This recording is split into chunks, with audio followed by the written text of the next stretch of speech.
It's shakedown time here at Safari Rally Kenya. 5.1 kilometres. This one,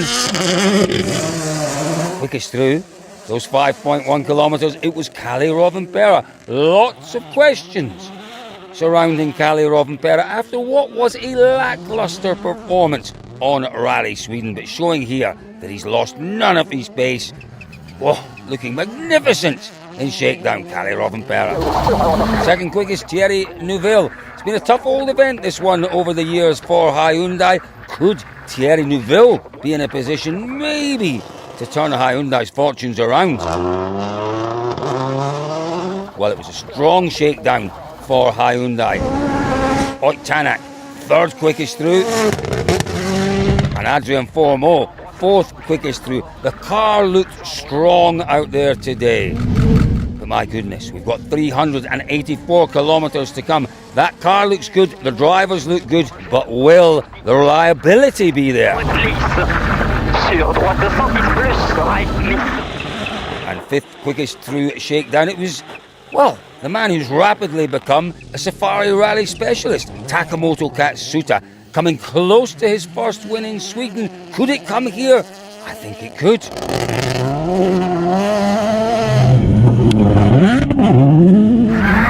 Sixth quickest through, Gregoire Munster. He's beginning to impress, isn't he? This could be a good one for him. Seventh, it's our championship leader, Elvin Evans.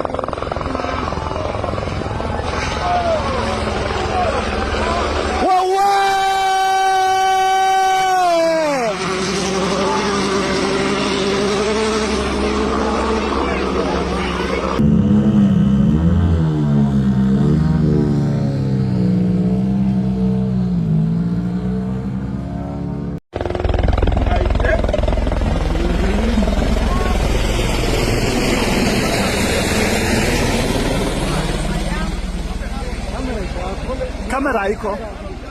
I think wana record na simu.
Back of mine.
Toyota. Skuma.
Damn!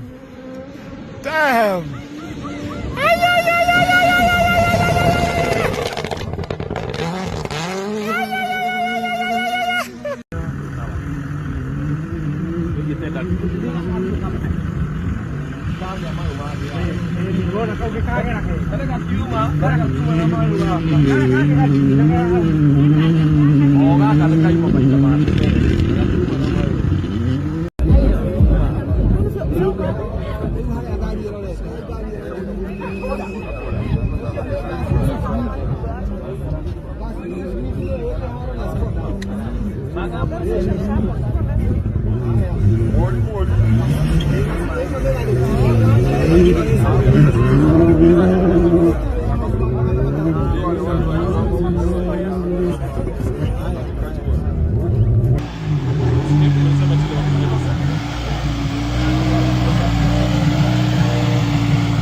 Camera.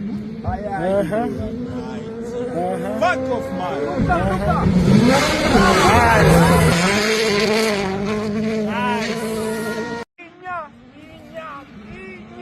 Toyota.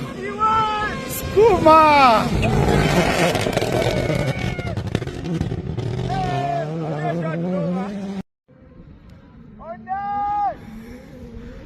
Damn. Damn.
คนเลย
carbon fiber. Teams have to catch up. They have to have done their homework. Toyota, I don't see them failing, but I see other people coming up to that level. Don't forget that Thierry led this rally until the third or fourth last stage on the first year that we came here. He was dominant. But He drove brilliantly. George, I hate to interrupt you, but no one is doubting Neuville's ability, Tanak's ability. No one is doubting Formeau's ability. What they are doubting, what a lot of us are doubting, is Hyundai's ability. Oh, fair enough, yeah. To give their drivers a car that is reliable enough for the rigors of safari, and B, do they have that knowledge of this event within the team that Toyota have? Toyota just seem to do everything right when it comes to the safari. The issues with their car are well understood, and they were well understood before last year. So really, they've had a year to fix that, plenty of homologation. I'm sure they've fixed it. They have to have done. That car has to go out here and perform flawlessly. They've got 3 fantastic drivers. They could do a podium lockout if they get it right. Those drivers have now had four events where, oh, my luck's been bad, I need good luck. It's not good luck. Sorry, guys. It's hard work and focus. Yes, and I totally agree with you. I've just been talking about how the drivers have driven well and have done it. But ultimately, Thierry had the pace that first year we were here. He broke the car right at the end. He broke it. It didn't break. In terms of winners, I cannot see beyond the pairing of Rovanperä and Elfyn Evans. Evans is in the form of his life, and yet, I know this is very different, but he's confident. He's on his A game. Rovanperä is not on his A game, but he has that experience of winning. Who realistically can threaten those two? I think GAZOOO can. Yeah, possibly. Taka I'd agree with that. I'd agree with that. I believe that all 3 Hyundai drivers can. And I would go as far as even saying Sami Pajari can go very well. Here's the thing, George. So 40 years ago, Juha Kankkunen came here as a rookie. He won the event. In the modern era, is that possible? Is it possible for someone as a rookie driver on an event? I think we need the weather conditions, and I believe that Sami will be on a learning pace. Yeah. But that could play into his hands here, especially if it rains. And I think it's not out of the question that the Fords could go well. I think those cars are a little bit more fragile than the other 2 cars. Okay. But, they got a podium last year with Adrian. There's no reason why they couldn't with a smart strategy. And they're the ones that really are likely to apply that strategy, and it could pay dividends at the end. Do you know what I love about this event is it's so difficult to predict, so difficult to say who's going to go well, so difficult to say who might not go so well. Even though I've said I'm looking at the form of Evans, the form maybe of Callie here. You can throw that form book out the window. You can throw it out the window. It's about approach. It's about the mental aptitude. Yeah. It's about so many different things here. It really is going to be a fabulous rally, folks. We cannot wait for it to get underway. There are a few changes this year. We have that wonderful opening super special stage in downtown Nairobi to look forward to again. We then have a second stage on Thursday afternoon. That could be quite interesting when we come back here to beautiful Naivasha. It's not called Nidjuri Najiri. No, but that's what it is. It is Nidjuri Najiri with a few big jumps and a few water splashes. It then gets underway proper Friday, Saturday, Sunday, 384 kilometres. That sounds good, doesn't it? Not as good as 1,000 kilometres. No, not quite, but we'll take that. It is going to be a wonderful rally, folks. Don't forget, dirtfish.com this week.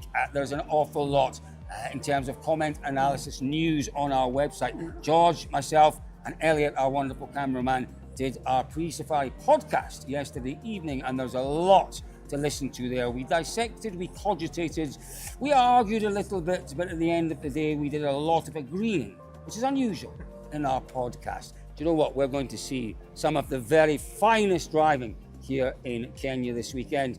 And if you want to drive like George Donaldson or our drivers in the service park, do you think maybe it's something for you? Take a look at our website, drive.dirtfish.com.